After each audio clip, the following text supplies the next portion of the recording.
Olá, Paulo Porfírio Júnior, como vai você? Tudo bem? Tudo bem, Ari, como é que vai? Que prazer estar aqui com você. Muito obrigado Melhor, pelo convite. melhor agora que podemos estar aqui no encontro desse quase que impessoal, né, Paulo? Quase, né? Quase. Pelo, Verdade, pelo menos nós estamos nos vendo, né?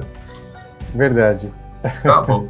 Bom, o RH, hoje nós estamos aqui, o Paulo Porfírio Júnior está aqui no nosso programa RH em Revista. O RH em Revista tem o patrocínio da Global Security e da RB Serviços. Tá?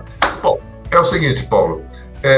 O Paulo Porfírio Júnior ele é terapeuta e palestrante. Verdade. O que é ser um terapeuta, Paulo, por favor? Hoje nós temos, além da psicologia, nós temos inúmeras áreas de terapia que foram ganhando corpo aqui no Brasil, né? Sei. E a área de terapia que eu atuo é a terapia sistêmica, então eu tenho um olhar sistêmico sobre o meu cliente e também eu trabalho com a hipnoterapia. Então, através da hipnoterapia, eu consigo ajudar de forma mais rápida os meus clientes a superarem aí os seus desafios de saúde mental. Sei. Como que se dá esse tipo de comportamento? Então, é muito interessante quando a gente passa a olhar para o ser humano, olhar para o invisível. Quando a gente olha para o invisível, a gente consegue mudar aquilo que está visível. E o que está visível hoje para as pessoas? Os sintomas. As pessoas estão cada vez mais ansiosas. O nosso país é o mais ansioso do mundo. São cerca de 20 milhões de pessoas que sofrem com ansiedade. E o segundo país com o maior número de pessoas com depressão. E temos também o número de burnout subindo cada vez mais aqui no nosso país, né? Então é muito importante as pessoas terem a informação para que a partir desta informação elas olhem e entendam que, poxa vida, esses sintomas eu tenho no meu dia a dia. Taquicardia, respiração rápida, eu não consigo mais ser produtivo como eu estava sendo antes, eu não consigo ter mais qualidade de vida, olhar para os meus filhos, para minha esposa. Então, as pessoas estão questionando coisas pequenas e coisas grandiosas do seu dia a dia. E estão buscando hoje o auxílio dos profissionais de saúde mental cada vez mais ali. E o que é interessante é que as empresas, através do RH, estão buscando profissionais para poder trazer treinamento, para poder fazer um acompanhamento individual com os seus colaboradores. Isso é muito, muito interessante hoje em dia. Mas você acha, por exemplo, que a pessoa, quando está nesse quadro, ela consegue buscar ajuda? Ela consegue buscar a terapia? Nem sempre, nem sempre. Porque muitas pessoas não sabem que elas têm e estão vivenciando o problema. Muitas pessoas sabem, mas também excluem a hipótese de buscar ajuda, porque ela se acha autossuficiente para poder lidar com aquela situação sozinha, mas não conseguem, não conseguem. Então, só quando, evidentemente, o corpo, ele literalmente, ele mostra, não aguento mais carregar isso, porque os sintomas da mente, eles refletem no corpo. Então, o corpo, quando a pessoa não consegue mais dormir, quando ela está com outros sintomas mais graves, como crises, aí ela vê que tem alguma coisa errada e ela vai buscar ajuda ali. Entendi. Uma coisa assim, você acha que a palavra terapeuta, ou buscar um terapeuta, assusta um pouco ainda a pessoa? Eu acho que hoje em dia melhorou bastante, Sim. bastante. Hoje em dia, como a informação ela é propagada hoje através das redes sociais, as pessoas estão melhor informadas sobre o trabalho que o terapeuta exerce, né? Mas é muito importante que ainda seja cada vez mais divulgado, porque ainda existem muitos mitos acerca da terapia, né? Muita gente ainda acha que é terapia de choque, como acontecia aqui na década de 40 no Brasil, sim, né? E não tem nada a ver isso, né? Hoje em dia, você vai para o terapeuta para se conhecer, para olhar para o lixo emocional que você carrega desde a sua infância, ressignificar tudo isso, né? Quase tudo, né? A gente vai se conhecer a vida toda, na verdade, né? E depois, essas pessoas conseguem estar mais leves, estando mais leves, elas conseguem ter mais qualidade de vida nos seus relacionamentos, no seu trabalho, enfim. Existem muitas pessoas, Ari, que infelizmente as feridas emocionais da infância, como abandono, rejeição, exclusão, humilhação, refletem na fase adulta. E é para esse tipo de dor que o terapeuta consegue fazer a pessoa olhar e resolver aquilo como adulto. Então, hoje em dia está muito melhor a questão de olhar para o terapeuta. Bom, e onde que o profissional de RH entra? Depois nós vamos entrar no tema da inteligência emocional, que é que nós vamos discutir. Maravilha. Aqui, né? No terapeuta, então, onde que o profissional do RH entraria nessa parte ter um profissional terapeuta ao lado dele? É fantástico, porque ele pode intermediar, ele pode perceber a necessidade do seu colaborador. Muitas vezes, o treinamento, é muito importante destacar aqui, que o desenvolvimento humano é incrível, é sensacional. Trazer o treinamento para dentro da empresa, para desenvolver pessoas, é sensacional. Mas o autoconhecimento vem antes do desenvolvimento. Porque muitas pessoas acabam fazendo um treinamento, elas recebem um grande estímulo externo, quando participam de uma palestra, por exemplo, na empresa, e aí elas se enchem daquela energia, só que depois aquilo passa. Por quê? As suas dores, os seus desafios emocionais internos, ela não conseguiu olhar com profundidade. E aí o profissional de RH, com aquele olhar que está ali no dia a dia com os colegas, os colaboradores, ele pode imaginar que aquele resultado do esperado pelo treinamento não foi o suficiente para determinado colaborador.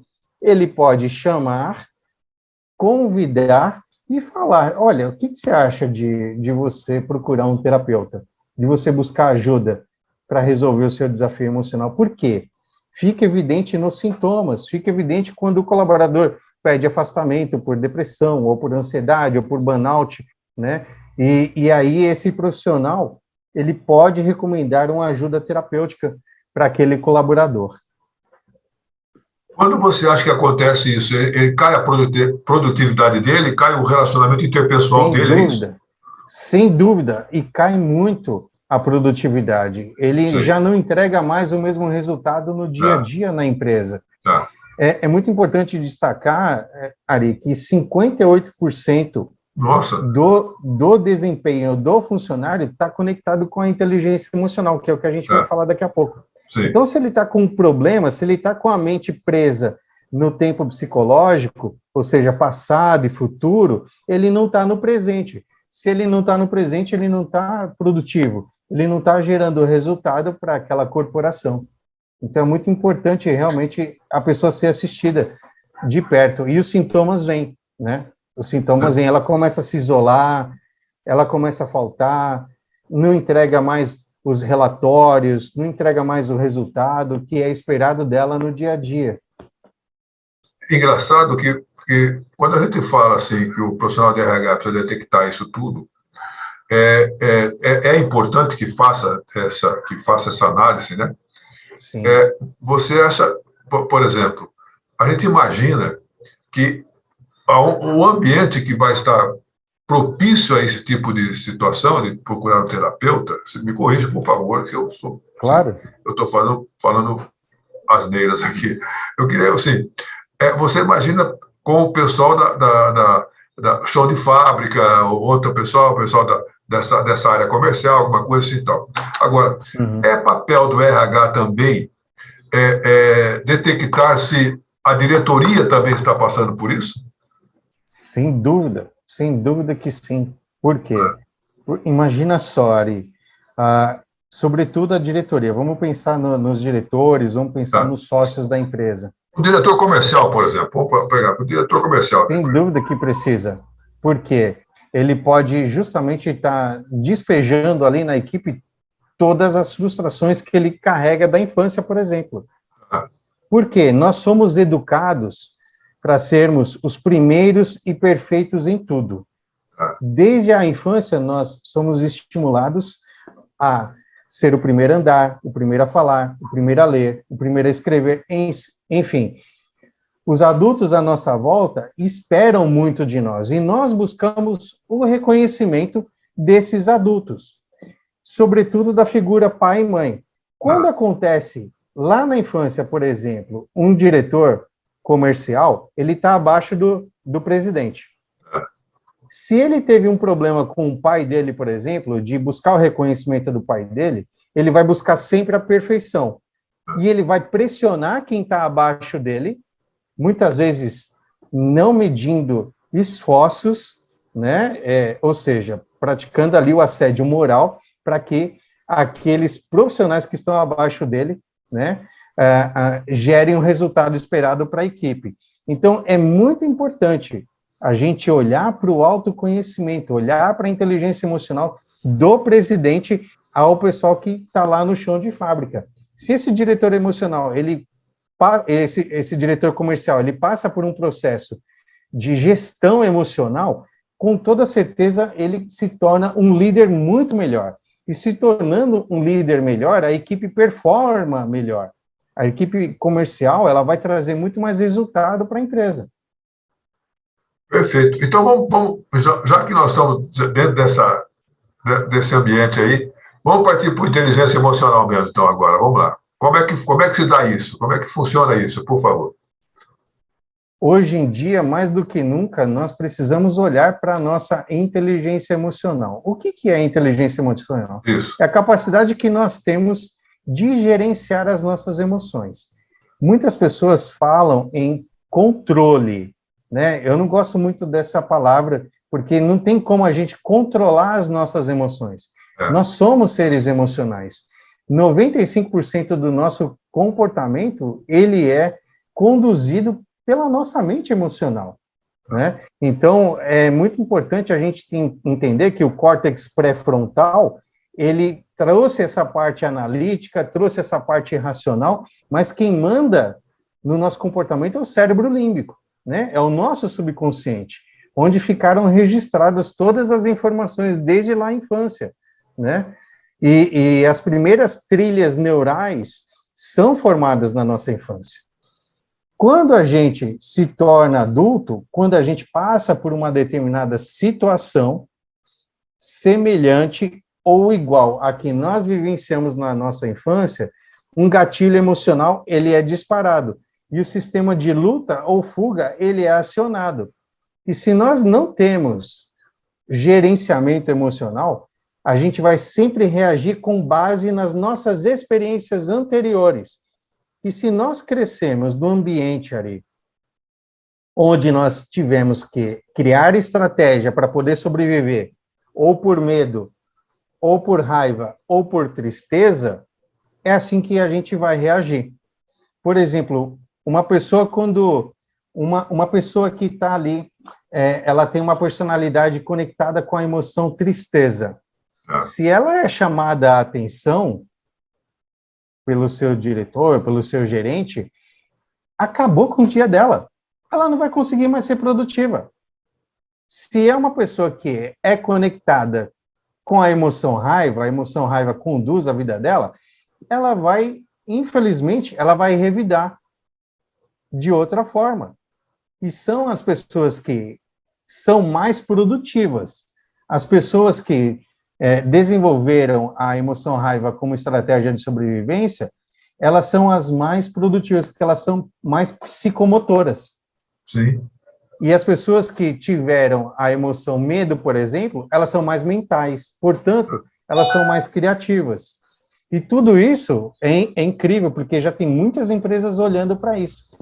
Colocar cada determinada pessoa em funções específicas dentro da empresa, para que essa pessoa possa utilizar a sua inteligência emocional, né, durante o seu trabalho, durante o seu dia a dia. É muito interessante que as empresas, elas contratam as pessoas pelo conhecimento técnico, ou seja, o hard skill, né? E essas pessoas, 90% das demissões são por conta de comportamento. Mais do que nunca, é importante as pessoas desenvolverem os seus soft skills, desenvolverem a sua inteligência emocional. Por quê? Nós passamos por adversidades o tempo todo. E quando esses gatilhos emocionais são acionados, se a gente não tiver ali o autoconhecimento necessário, a gente explode ou a gente se fecha. Em ambos os casos, tanto é ruim para o colaborador, quanto é ruim o resultado para a própria empresa. Por quê? As pessoas, elas vão competir mais, as pessoas, elas vão, muitas vezes, buscar processos não íntegros para poder gerar resultado individual, né? Não tem aquele espírito de equipe, que é o que as empresas esperam dos seus colaboradores, né? Então, é muito importante ter esse olhar bem profundo para a inteligência emocional. Essa inteligência emocional, essa característica, todas as pessoas têm isso? Todas as pessoas passam por isso? Todos nós podemos desenvolver a inteligência emocional. Tá. Não é todo mundo que sabe como isso funciona.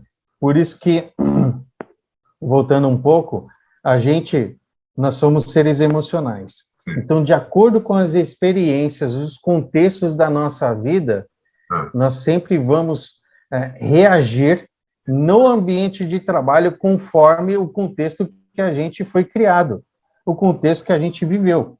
E é por isso que eu fui buscar ali a entender a parte sistêmica, compreender os contextos do sistema familiar de origem das pessoas. Tá. E aí desconstruir, porque é muito importante ali, para a gente poder construir algo positivo dentro de nós, nós temos que criar esse espaço dentro de nós. Sim. Então, nós temos que desconstruir, nós temos que olhar para o nosso sistema de crenças. É o sistema de crenças que conduz o nosso comportamento, ou seja, a nossa forma de pensar, de sentir, de agir, portanto, o nosso resultado. Sempre vai ter um pensamento, um sentimento conectado a uma ação que gera o resultado. Só que antes aqui do pensamento tem a programação. E essa programação foi gerada lá na nossa infância. E o autoconhecimento é o que vai mostrar, vai revelar para a gente como é que a gente foi programado, como é que o nosso cérebro foi programado para se comportar. A partir deste movimento, a gente consegue desconstruir para poder construir. A gente entender que nós somos diferentes dos nossos pais. Completamente diferente. Por quê? Muita gente fala do amor dos pais para com os filhos, né? Mas dos filhos para com os pais, ele é sobrenatural. E nós buscamos, mesmo na fase adulta, mesmo com os nossos pais já faleceram, nós buscamos o reconhecimento dos nossos pais. E interfere até hoje. Por exemplo, eu vou te dar olha como é complicado. Se, por exemplo, um homem chega para uma mulher com uma voz um pouco mais impositiva, você não sabe o que você está fazendo? Eu pedi para você o relatório desta forma. Um gatilho emocional é disparado. De quem que ela vai lembrar? Do pai. Se o pai falava com ela desta forma, um gatilho foi disparado e ela não vai conseguir fazer o relatório. Não vai conseguir. Ela vai ter uma baita dificuldade para isso. Sim. Se ela tem inteligência emocional, ela fala, opa, peraí. Meu pai falava assim comigo na minha infância. Hoje, através do autoconhecimento, eu não tenho mais nada com o meu pai. Não tenho nenhuma mágoa, não tenho nenhum problema. O que está acontecendo aqui agora simplesmente é o meu diretor, o meu gerente me pedindo um relatório. E está tudo bem. Vou cumprir o meu trabalho. Porque não é só o conhecimento técnico. A pessoa, ela precisa estar ali motivada emocionalmente também para poder fazer o seu trabalho. Infelizmente, muitas pessoas, elas não dão conta cognitivamente dos seus problemas do dia a dia. E elas vão buscando ali anestésicos. O pior deles hoje é o celular. Está todo mundo ali conectado na sua rede social. O Porque celular, os algoritmos, eles trazem ali isso, todos isso. os interesses das pessoas. O E as celular é o pessoas, né, pode ter, desculpa. elas ficam comparando ali o seu bastidor com um palco reluzente do seu colega de trabalho, do seu parente, do seu amigo de infância, né? Então ela fala, nossa, meu bastidor está tão difícil, está tão ruim, e olha só aqui do meu amigo, do meu colega, é um palco tão reluzente, né? E hoje a rede social é realmente um grande desafio, por quê? Dispara dopamina diretamente no cérebro das pessoas. E a recompensa, muitas vezes, de ter um trabalho bem executado, não gera a mesma recompensa para aquele colaborador. Por isso que a inteligência emocional, ela é tão importante, para ela entender que, peraí, eu preciso dar um stop aqui e focar no meu trabalho, ser produtiva. O córtex pré-frontal, ele serve para isso, para racionalizar os processos, né? E nos conduzir com foco e direção. Você acha que a pessoa, em determinado momento, ela pode achar assim, olha, isso para mim aqui é normal. Sem dúvida, sem dúvida. É claro que ela pode achar que isso é normal. Sabe por quê? As pessoas, elas não se conhecem. Elas estão, hoje em dia, tão desconectadas de si, elas tentam se encaixar no mundo dos outros. Elas tentam o tempo todo buscar a aprovação dos outros, e não a própria aprovação. Eu vou te dar um exemplo de pessoas e você deve conhecer muita gente, eu vou te dar um traço de personalidade aqui. Pessoas que sofreram com a ferida do abandono na infância. Sim. É uma pessoa que vai ser extremamente agradadora no ambiente de trabalho. Ela vai pegar o trabalho dela e, além do trabalho dela, ela ainda pega das outras pessoas. O colega não está conseguindo dar conta, ela vai chegar e vai falar, você quer ajuda? Eu posso te ajudar. E aí ela acumula trabalho para ela, só para ter o elogio, só para ter a atenção e para não se sentir sozinha. Porque o maior drama de uma pessoa que sofreu com a ferida do abandono na infância é o medo de ficar sozinha, é o medo de ser rejeitada. E por isso que ela acaba adotando uma postura de agradadora no ambiente de trabalho. Se ela se conhece, ela não vai fazer isso com ela. Ela vai dizer não para o outro, entendendo que ela está dizendo sim para ela própria. E aí ela vai ter muito mais qualidade de vida. E o resultado dela na corporação vai ser muito melhor, mas muito melhor, né? Porque ela vai fazer o dela, ela não vai levar trabalho para casa, né? Porque essas pessoas levam o trabalho para casa, né? E no dia seguinte, ela vai estar descansada, porque ela não ficou até tarde tendo que repor o trabalho dela para entregar no dia seguinte. A pessoa talvez pode pensar, quando você falou aí do palco aí, da situação aí, a pessoa pode pensar que o sucesso, o sucesso daquela pessoa, não, ela nunca vai conseguir alcançar o sucesso daquela pessoa? Sim, pode, com toda certeza. Ela pode pensar isso o tempo inteiro, na verdade, né? Sei. E o que que ela... E aí, uma coisa que eu digo sempre é que quem compara, para. Quem se compara, para. Sei.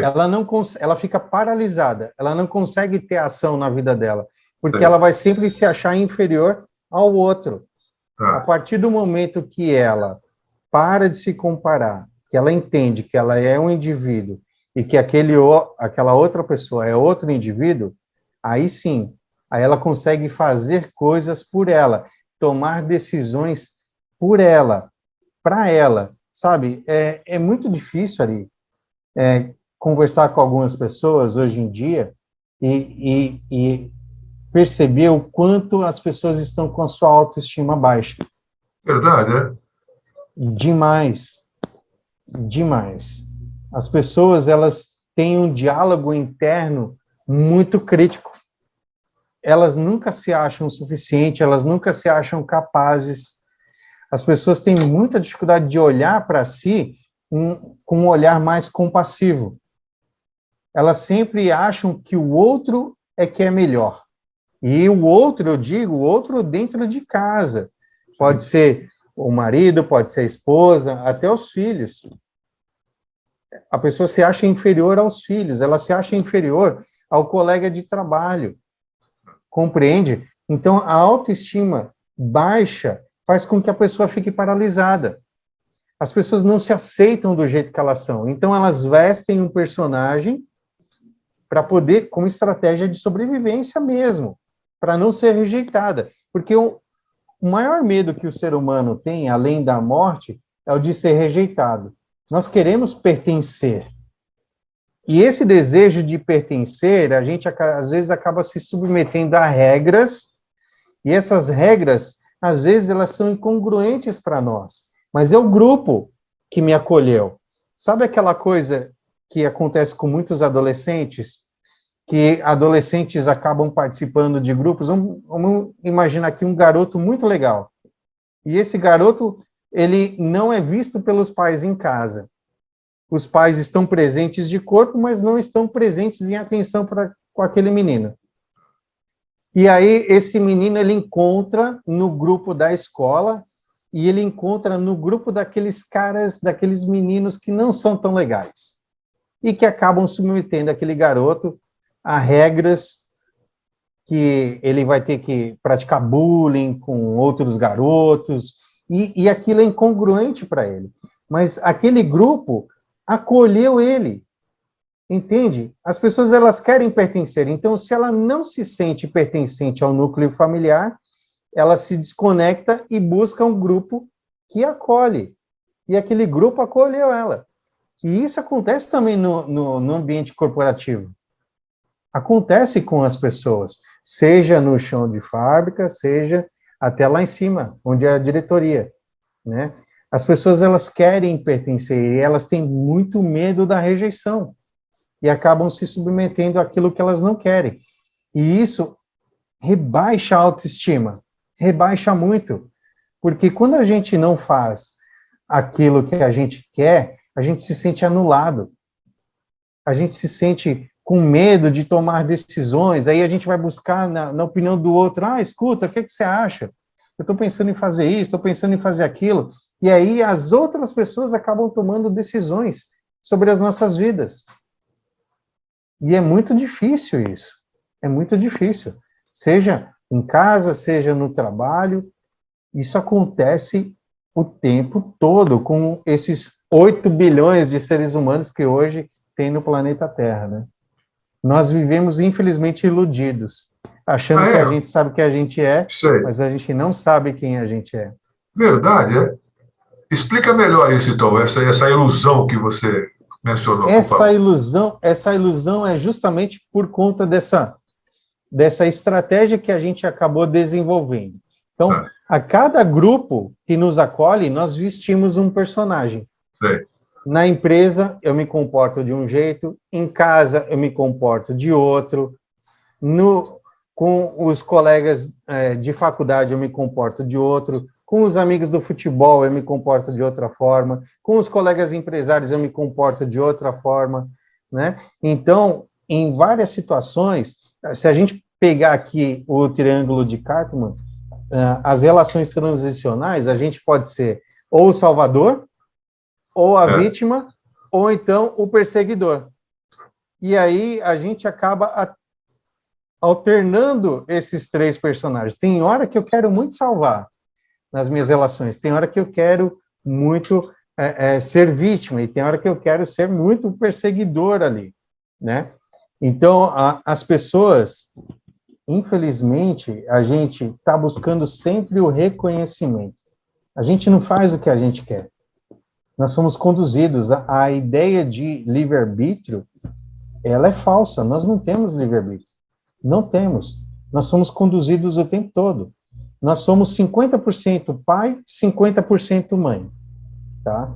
Na nossa configuração familiar. É como se a gente tivesse um óculos, metade da lente pai, metade da lente mãe. E aí a gente enxerga o mundo dessa volta. Os nossos paradigmas, as nossas crenças são construídas em cima daquilo que a gente aprendeu. O que é verdade para o Paulo não necessariamente é verdade para o Ari. Certo. Nós estamos vendo uma mesma verdade de perspectivas diferentes. E aí as pessoas, elas acabam assumindo uma postura, muitas vezes infantil, porque elas não saem desse lugar de entender que eu posso aprender olhando para essa perspectiva, porque a perspectiva que eu estou vendo é essa daqui. Ela é diferente da perspectiva do outro, tá? Então, é muito legal isso, Ari. Aqui é papo para bastante tempo, viu? E é muito gostoso. Eu gostoso também. Quando a gente fala sobre inteligência emocional, e aí, antes de tudo, vem o autoconhecimento, é desconstruir esses personagens, descortinar essas ilusões, esse sistema de crenças. E quando mexe no sistema de crenças, por exemplo, o que as pessoas pensam sobre dinheiro, o que elas pensam sobre relacionamento, o que elas pensam sobre estudos, sobre finanças, sobre saúde, cuidado da saúde. Tem muita gente que é muito rígido e acabou adotando essa postura rígida porque lá na infância, por exemplo, sofreu com a ferida da humilhação. Ou então, quando ela é traída lá na infância, ela assume uma postura de controladora. Sabe aquelas pessoas bem controladoras, bem centralizadoras? É porque lá na infância ela se sentiu enganada, sobretudo pelos pais. Sabe quando o pai falava assim, olha, a gente vai passear no final de semana. E aí chega o final de semana, o pai esquece, só que a criança não. Ela se sentiu traída. E aí, quando ela se torna adulta, ela veste essa máscara da controladora. Só que ela não é isso, entende? Em essência, a pessoa não é isso. Ela está ali vestindo uma máscara do ego, criada pelo ego como estratégia de sobrevivência. Porque a criança, em essência, eu vou citar até aqui um ensinamento do Baruch Spinoza, que foi um filósofo do século XVIII, se eu não me engano, um espanhol, que ele fala sobre a potência de agir, né? E a potência de agir, ela está totalmente conectada com a curiosidade, criatividade, a coragem e também a alegria. E é tanto não que a gente vai ouvindo ali, sobretudo nos primeiros 7 anos de vida, não pode isso, não pode aquilo, e tal, que o ser humano, ele não deixa de amar os pais, por exemplo, ele deixa de se amar. Ele não perde a confiança nos pais, ele perde a confiança em si. Por isso que nós temos tantas pessoas inseguras hoje em dia, tantas pessoas vivendo casamento falido, e não tem coragem de dizer não, eu não quero isso para mim mais. Por quê? Ela perdeu isso, ela perdeu esse contato com a essência da criança. E é justamente na criança que, nos meus processos individuais, eu conduzo a pessoa para encontrá-la. Encontrar novamente a potência de agir na vida. E é maravilhoso o resultado. Porque não tem nada mais triste do que a gente acordar todos os dias e acordar sem esperança. Acordar sem vontade de viver. Tem muita gente que não está vivendo, está apenas sobrevivendo. Só procrastinando. Não estou falando mal do Zeca Pagodinho, tá? Eu vou falar aqui da música dele. Estão vivendo assim, ó, deixa a vida me levar, a vida leva eu. Isso. Não são protagonistas da sua própria vida. entende? E é daquela pessoa que está lá, e aí eu digo, né, que nós fomos conduzidos para ficar presos no segundo degrau da pirâmide de Maslow. Nós temos aí bilhões de pessoas presas pensando só em casa, carro, apartamento, emprego, buscando a segurança.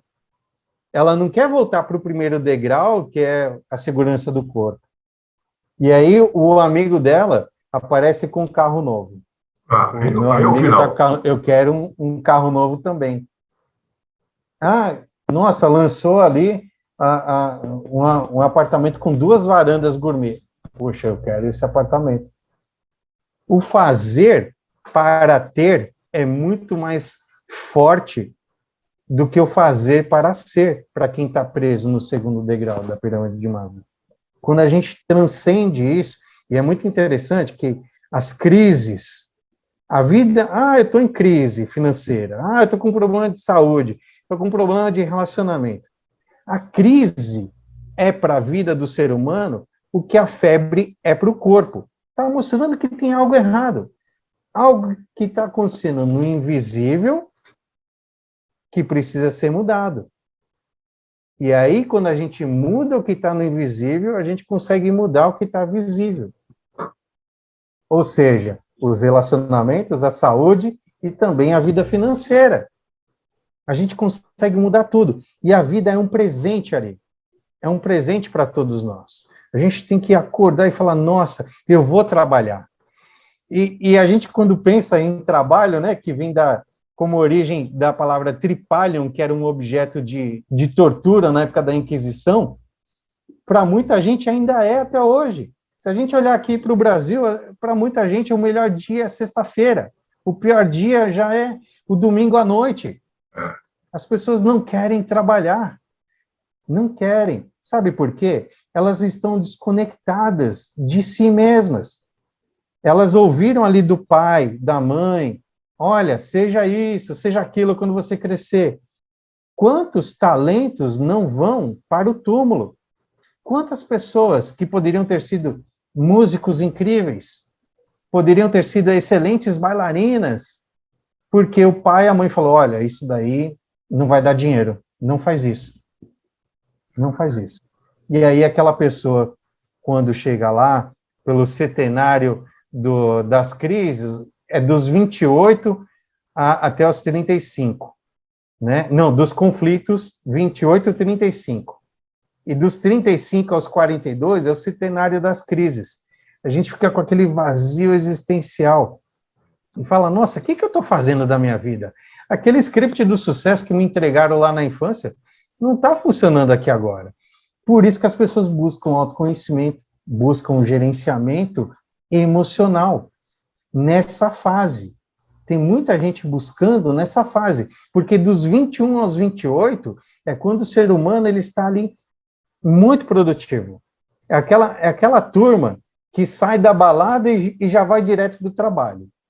E rende, né? Mas dos 28 até os 42, os conflitos ali, as crises começam a aparecer para justamente olhar para dentro. E é um presente da vida. É um presente. E é incrível como hoje a gente parar para pensar o poder que tem o empresário, o poder que tem aí um diretor de RH de conversar com o presidente da empresa, ou vamos pensar aqui, de repente, um médio empresário, um pequeno empresário que também pode olhar para isso, porque ele é um líder sobre uma comunidade. E essa comunidade, né, influencia suas famílias. Essas pessoas com um excelente gerenciamento emocional, a gente muda o mundo. A gente não tem que esperar outras pessoas fazerem, a gente tem que esperar que nós tenhamos atitude, né? Então, quando o diretor de RH fala com o seu presidente, o presidente dá o aval, a empresa é uma extensão dele. É muito interessante isso. Muita gente não tem esse olhar, né? A minha empresa é uma extensão de mim mesmo, das minhas emoções, do meu conhecimento técnico, né? E aí, quando ele faz isso, ele está mudando um pouco o mundo também, né? Encarar esse tipo de coisa como realmente um investimento, porque pessoas precisam de pessoas. Por mais Pessoas, que o mundo esteja automatizado, pessoas precisam de pessoas para absolutamente tudo, né? não tem jeito, né, Paulo Porfírio? Não Realmente tem, não não tem jeito, tem. não tem jeito. Seria assim, por exemplo, uma vez, há um tempo, muito tempo atrás, você falou do domingo, né? Muito tempo atrás, eu ouvi uma pesquisa do terapeuta, eu li uma matéria sobre do terapeuta, que ele falou justamente a síndrome do domingo à noite, sabe? Exatamente, Isso me exatamente. marcou muito. Ele citou, inclusive, assim, os programas que a televisão que veiculavam na época, né? O programa Silvio Santos, não sei o quê, mais outro programa, assim, tal. Então, ele comparou a musiquinha de abertura do programa do Silvio Santos Verdade. com a inteligência emocional das pessoas, É, na qual o cara ouvia aquilo e falava, hoje é domingo à noite, está acabando o meu domingo. Amanhã eu vou ter que trabalhar. Poxa vida, entendeu como é? Então, isso me marcou demais. Eu falei, olha, e é verdade, realmente é verdade, sabe? exatamente, Realmente é exatamente. verdade. É Né? verdade absoluta. Se as É, pessoas têm um ambiente, se ela dissocia realmente as suas emoções das emoções das pessoas que influenciaram ela na infância, na adolescência, e ela pode ter um outro olhar sobre o seu trabalho, sim, sim, um outro olhar muito, muito mais produtivo, tá. um olhar muito mais humano sobre o seu trabalho. E aí ela pode, evidentemente, estar mais alegre e trazer toda a sua potência de agir aí para o seu trabalho, né? Isso que é muito bacana. Ela deveria dizer assim, nossa, já terminamos o domingo, amanhã eu vou encontrar com Eu meus vou amigos na trabalhar. empresa, amanhã eu vou trabalhar, vou Isso. fazer, vou produzir, Vou fazer a diferença. vou fazer a diferença, né? Vou ser o É, melhor, né? Vou ser o melhor. exatamente, exatamente. É muito interessante também, eu vou trazer, olha como o sistema de crenças ele é perigoso. Trazer uma coisa aqui rápida. Nós ainda temos uma cultura escravocrata aqui no nosso país, Né? infelizmente, Né? né? O nosso país foi o último país das Américas a libertar os seus escravos, e fomos o Isso. país que mais trouxe pessoas da África Né? para cá. Infelizmente, muitas pessoas ainda acreditam que o empresário está fazendo dinheiro às minhas custas, É. como acontecia na época, infelizmente, da escravidão, onde as pessoas escravas elas eram exploradas para poder fazer com que os fazendeiros se tornassem mais ricos. Hoje não é assim. Hoje em dia não é mais assim. Ser empresário exige muita responsabilidade na sua tomada de decisão e já melhorou muito, muito em vista do que era antigamente a relação entre patrões e seus colaboradores, entre empresários, empreendedores e seus colaboradores. Hoje enxergam muito mais como parceiros, né? A gente tem aí inúmeros exemplos, inúmeras empresas, né? Eu posso citar aqui um empresário que eu gosto muito, que é o Alexandre Costa, que é o dono da Cacau Show, e tem feito um trabalho extraordinário, não só com seus colaboradores, mas também ali com o pessoal que é das suas franquias, os franqueados, né? Ele traz as pessoas para muito perto dele, tem um olhar muito mais humano, né? Sim. Então, tem muitas pessoas olhando dessa forma e pouco a pouco vai melhorar. A gente precisa de boas lideranças. Essa que é a verdade. Essa que é a Boas verdade. lideranças. Bom, ao longo da nossa conversa, nosso curto tempo, ao longo não, o nosso curto espaço de tempo que nós estamos conversando, você citou alguns personagens aí, algumas pessoas. Eu queria saber o seguinte: você desenvolveu um método seu, o método Paulo Porfírio de trabalhar a inteligência emocional? Não exatamente. Sim, Eu fui estudando muito ao longo desses últimos anos, tá. né? É claro que eu fui aprendendo técnicas, né? Mas eu prefiro dizer o seguinte, Ari. Eu vou usar, para te responder, eu vou citar aqui a frase do grande Carl Gustav Jung, né? O Jung dizia o seguinte, Jung, né, perdão. O Jung dizia o seguinte, conheça todas as teorias, domine todas as técnicas, mas ao tocar uma alma humana, seja simplesmente uma outra alma humana. Então, eu gosto muito de usar de tudo que eu aprendi, das leis biológicas à leitura de microexpressão facial, por exemplo, durante o meu trabalho. Mas eu me preocupo muito com o ser humano, e eu vou muito no meu feeling, no meu sentimento, sabe? De entrar, de mergulhar, ou naquele grupo, ou naquele indivíduo. Digamos que o método do Paulo é esse, se conectar com pessoas de verdade, de maneira genuína. Isso quer dizer que cada pessoa, cada pessoa é uma, né? É único, sem dúvida, sem dúvida. Não dá para ser um aplicador de técnicas, Não. sendo um terapeuta, não. A gente tem que olhar para o ser humano, olhar para a parte, para olhar para o todo, olhar o ser humano de forma integral.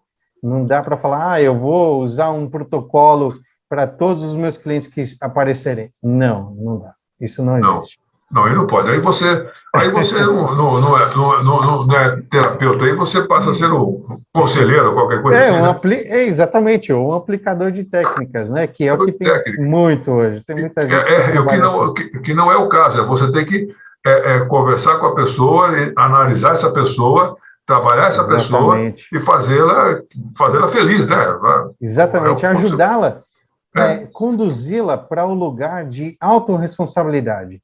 Conduzi-la para o lugar onde ela entenda que a única pessoa que pode tirá-la da onde ela está é ela própria. Ela mesma. Eu brinco, eu falo que quando eu estou conversando com os meus clientes é como se fosse a minha voz, a voz do aplicativo de trânsito, né? Vai para a direita, vai para a esquerda, siga em frente. Quem está no controle é a pessoa. Não adianta eu estar ali falando e ela não realizar ali o processo, né? Quem toma a decisão final é a pessoa, é ela quem faz. É quando ela toma coragem de encarar as suas próprias sombras. Nós sempre queremos parecer muito reluzentes para o mundo, e a gente nega, a gente esconde, a gente exclui aquilo que tem dentro da gente que a gente não gosta muito. O meu trabalho é conduzir a pessoa para integrar essas sombras, né? E olhar para elas até que possa, no seu ritmo, no seu passo, resolvê-las. Isso que é muito legal. Com autorresponsabilidade sempre. Você vai buscar aquela caixinha dela, né? Aquela caixa preta que ninguém quer mexer, mas ela tem vida. E ela dá uma chacoalhada na gente de vez em quando. Exatamente isso aí. Paulo Porfírio, que maravilha conversar com você. Muito obrigado pela sua gentileza. Para mim foi um prazer também, Ari. Muito obrigado. Nós agradecemos muito. Aí eu queria, agora é o seguinte, os nossos profissionais de RH que estão nos vendo e que vão nos ver, como que acha você? Olha, eu quero não é contratar, não. Eu quero conversar com o Paulo para saber com ele como é que a gente pode desenvolver o trabalho aqui na minha empresa. Como é que acha você? Eu tenho o meu site, né? É www.pauloporfiriojunior.com.br. Tá. Tem a minha rede social também, o Instagram, que é pauloporfirio.hipnoterapia. Ok.